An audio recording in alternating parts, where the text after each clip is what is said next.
কিন্তু আমার রাজ্যে যখন আল্লাহর সঙ্গে একটা চোরকে তুলনা করা হয়, আমি চ্যালেঞ্জ করছি চোরদের সর্দার, তাকে তুলনা করা হয়, তখন কিন্তু আমার রাজ্যে কেউ উলামারা মুখ খোলে না। কলকাতা আন্দোলন আমরা 1-1.5 সপ্তাহের মধ্যে ঘোষণা দিয়েছি, এই আল্লাহ কেন বললো এর বিরুদ্ধে বিরাট বড় একটা প্রতিবাদ সভা মনে করছে আমরা ক্ষমতায় আছি, আমরা কোনোদিন শেষ হব না।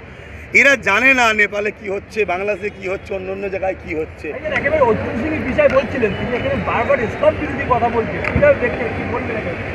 ওকে মমতা ব্যানার্জি দিয়ে রেখেছে, তুই বল, ওকে দিয়ে রেখেছে তুই বল, যাতে করে মুসলমানরা আমার কোলে থাকে। তোর এই ইসলাম বিরোধী বক্তব্যই মুসলমান যাতে আমাকে আপন মনে করে, আমার সাহারা ছাড়া অন্য সাহারা যেন নাই। কেন দ্বিতীয় মমতা ছাড়া এই রাজ্যে তো সরকারে আসার মতো বা যারা রয়েছে বিরোধী, অন্য কেউ তো সেরকম ক্ষমতায় দেখাচ্ছে না। তাতে মমতার পাশে যাতে সবাই যায়, এজন্য অর্জুন সিংকে দিয়ে বলাচ্ছে মমতা ব্যানার্জি, না হয় ওকে তো বন্দি করা দরকার, ও তো সংবিধান বিরোধী কথা বলছে, ও তো সমাজে দাঙ্গা লাগাতে চাইছে, এরকম লোককে তো জেলের মধ্যে রাখা দরকার। মমতা করছে না কেন?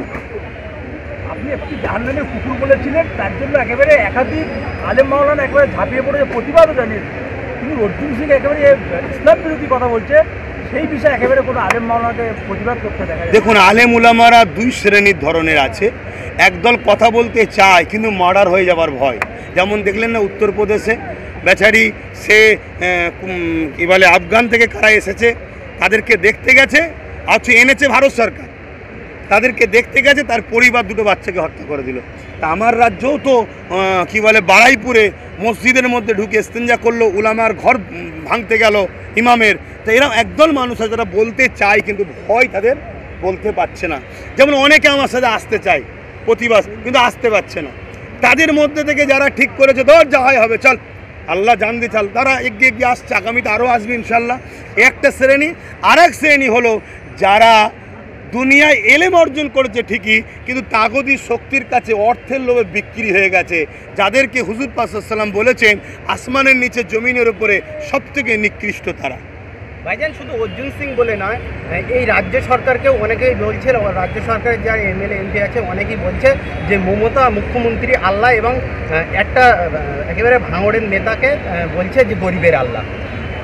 ভাই তুমি কোন মিডিয়া আমি জানি না, জানতে চাই না, তোমাকে টার্গেট করবে, কিন্তু তোমাকে ধন্যবাদ জানাই যে তুমি এই প্রশ্নটা করেছো। এটাই তো দুঃখ, আমরা উত্তরপ্রদেশে কিছু হলে আন্দোলন হয় কলকাতায়, কী বলে প্যালেস্তাইনে কিছু হলে আন্দোলন হয় কলকাতায়, প্যারিসে কিছু হলে আন্দোলন হয় কলকাতায়, কিন্তু আমার রাজ্যে যখন আল্লাহর সঙ্গে একটা চোরকে তুলনা করা হয়, আমি চ্যালেঞ্জ করছি চোরদের সর্দার, তাকে তুলনা করা হয়, তখন কিন্তু আমার রাজ্যে কেউ উলামারা মুখ খোলে না, কলকাতা আন্দোলন করে না। অবিলম্বে এই কথাকে উইথড্র করতে হবে, বা যাকে বলেছে সে যেন বাইট দেয়, যেটা ভুল বলেছে।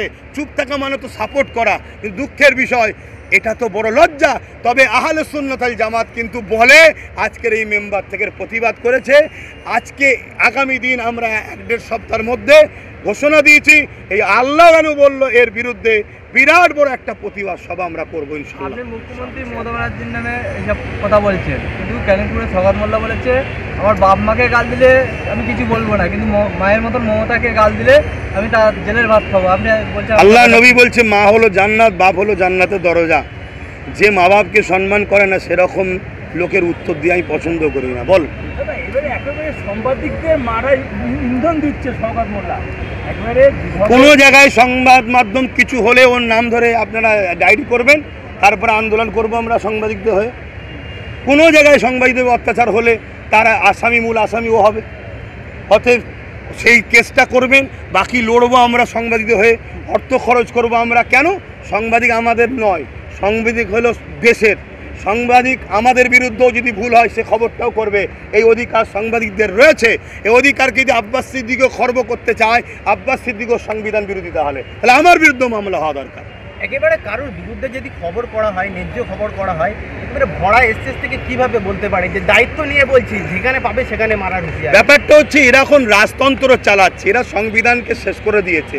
পশ্চিমবাংলার সরকার সংবিধানকে বুড়াগুল দেখায়, সংবিধানকে মানে কি বলবো গলা কণ্ঠরোধ করে তাকে তুলে দিয়েছে। অতএব দেখছে প্রশাসন আমাদের সব আমাদের, আমরা যা বলবো তাই। আর প্রশাসনের ভাইয়েরা অন্যায়ের বিরোধী বলতে চায়, তারাও ভয় করে আমাকে যদি কেসে জড়িয়ে দেয়, আমাকে যদি গেঁজার কেসে জড়িয়ে দেয়। তাদেরও তো একটা পরিবার, ইজ্জত সম্মান আছে, তারাও চাপে পড়ে গেছে। এই জায়গায় সমাধান হিসাবে আমি মনে করি ব্রিটিশ তাড়াতে সাধারণ মানুষ যেভাবে আগিয়েছিল, সবাইকে ঐক্যবদ্ধ হতে হবে। ব্রিটিশদের মতো এদের বিরুদ্ধেও, সে রাজ্য সরকার হোক আর কেন্দ্রীয় সরকার হোক, এদের বিরুদ্ধে লড়াই করে এমন একটা সরকার তৈরি করতে হবে যার কাছে মূল হাতিয়ার হবে সংবিধান। সংবিধান যা বলেছে তাই দেবো, বেশিও নয় কমও নয়। আমি দরদ দেবো যে আমি করে দিচ্ছি, কে তোকে বলতে বলেছে আমি করেছি? তোর বলে কি আছে? সব মানুষ ট্যাক্স দেয়, দেশের সম্পদ দেশকে বাসীকে দেওয়া হচ্ছে। এরকম একটা সরকার দেশে বা রাজ্যে হওয়া দরকার।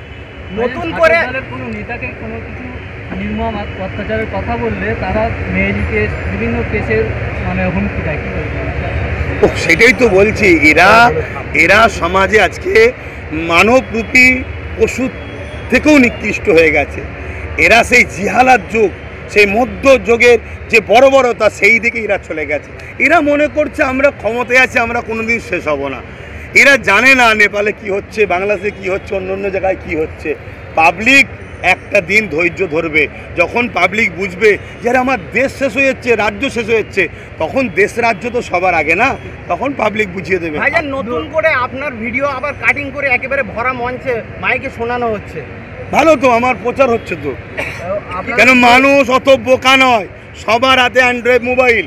এখন গুগলে সার্চ করো, ইউটিউবে সার্চ করো, সঙ্গে সঙ্গে পুরো বক্তব্য চলে আসবে। কেউ কাটিং বক্তব্য শুনে মানবে আজকাল মানুষ আছে বলে আমার মনে হয় না। সবাই পুরোটা দেখার শখ করবে, আর পুরোটাই যখন দেখতে যাবে, যেমন মুহাম্মদ সাল্লামের বক্তব্য শুনে আবু জেহেল চেয়েছিল অপমান করব, মিথ্যা প্রচার করেছিল, আর যখন তারা নিজে গিয়ে শুনেছে মোহাম্মদ রসুলের দিবানা হয়েছে। আমি তো শুধুমাত্র মানুষ একটা, মুখ একটা, কিন্তু আমার লক্ষ্য তো মোহাম্মদ রসুলের বাণী মানুষকে শোনানো। আর মোহাম্মদ রসুল এসেছে মানুষ্য জাতিকে অন্যায় জুলুম থেকে মুক্ত করে ইনসাফ ইনসানিয়াত প্রতিষ্ঠিত করতে। আশা রাখছি তারাও আমার দিবানা হয়ে যাবে। আপনার বক্তব্য না, আপনার ভাইয়ের বক্তব্য এবং আপনার দুই চাচা ইব্রাহিম সিদ্দিক, আপনার বিরুদ্ধে যারা কথাই ভাই আবু জাহ সিদ্দিকের বক্তব্য শুনিয়েছে। যাক, আমি একটাই কথা বলতে পারি ভাই, যারা হকের পক্ষে কথা বলবে তাদের বিরুদ্ধে থাকবে। আবার কখনো কখনো কোনো ভাই হোক বা কেউ হোক মিস্টেক করে ফেললে পরবর্তীতে সেটা ক্ষমাও চেয়ে এলায়, সেটা কিন্তু দেওয়া হয় না। যাক, আমি আমার দায়িত্বটা নিচ্ছি, আমি আমার দায়িত্বটা নিয়ে উত্তর দিচ্ছি, বাকি জনের দায়িত্ব নিয়ে উত্তর দেবে খনি। যাক, এই পর্যন্তই থাক। ভালো থাকেন, সুস্থ থাকেন। অবশ্যই সাংবাদিক যারা রয়েছেন আপনারা দীর্ঘায়ু হন এবং দেশের জন্য কাজ করবেন, মানুষের জন্য কাজ করবেন। এটা কোনো হুকুম নয়, এটা একজন দেশের নাগরিক হিসাবে ভালোবাসার দরখাস্ত রাখবেন।